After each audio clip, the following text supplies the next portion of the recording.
बिजली गांव के पनघट पर चार औरतें पानी भरने आई। पानी भरते भरते वे एक दूसरे की बातें करने लगी। चारों के एक एक पुत्र थे। बातों बातों में उन्होंने अपने पुत्रों के गुणों का बखान करना प्रारंभ कर दिया। पहली औरत बोली, मेरा पुत्र बहुत सुरीली बांसुरी बजाता है। जो भी उसकी बांसुरी सुनता है वह मद मूत्र हो जाता है। मैं ऐसे गुणवत्ता पुत्र पाकर बहुत प्रसन्न हूँ। दूसरी औरत बोली, मेरा पुत्र बहुत बड़ा बलवान है। इस गांव में ही नहीं बल्कि दूर दूर के गांव में भी उसकी बहादुरी का डंका बजता है। ऐसा गुणवत्ता पुत्र भगवान सबको दे। तीसरी औरत का कहाँ पीछे रहती है। वहाँ बोली, मेरा पुत्र कुशल ग्रह बुद्धि है। उससे अधिक बुद्धिमान इस पूरे गाँव में नहीं है। लोग अपनी समस्याओं लेकर उसके पास आते हैं। मैं ऐसा पुत्र पाकर धन्य हो गई। चौथी औरत ने सबकी बातें सुनी लेकिन कहा कुछ भी नहीं।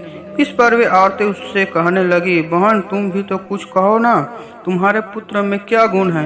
कोई ना कोई गुण तो उसमें आवश्यकता होगा। वह औरत बोली, क्या कहूँ बहनों, मेरा पुत्र में तुम्हारे पुत्रों की तरह कोई गुण नहीं है। उसकी बात सुनकर तीनों औरतें ने गर्व से अपना सिर उठा लिया। कुछ देर में सबने पानी भर लिया और वापस जाने के लिए अपना अपना घड़ा उठाने लगी।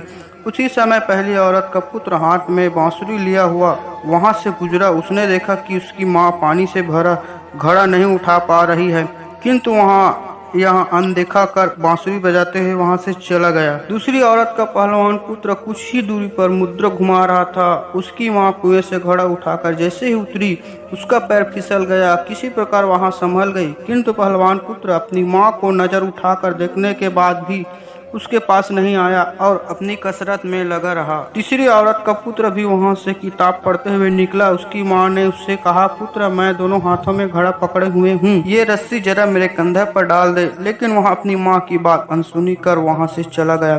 तभी चौथी औरत का पुत्र वहां आया। अपनी माँ के सिर पर घड़ा देख कर वहां उसके पास गया और उसके सिर के घड़ा उतार कर अपने सिर पर रख कर चलने लगा। कुएं के पास बैठे एक बुढ़िया यहाँ सब देख सुन रही थी। वहाँ बड़ी, मुझे तो यहाँ बस एक ही गुणवत्ता पुत्र नजर आ रहा है, वहाँ जो अपने सिर पर घड़ा लिए जा रहा है। माता पिता की सेवा करने वाले पुत्र गुणवत्ता पुत्र भला कौन हो सकता है।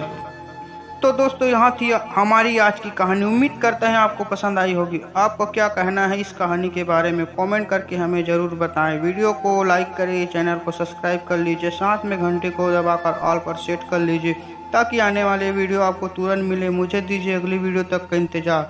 तब तक के लिए धन्यवाद।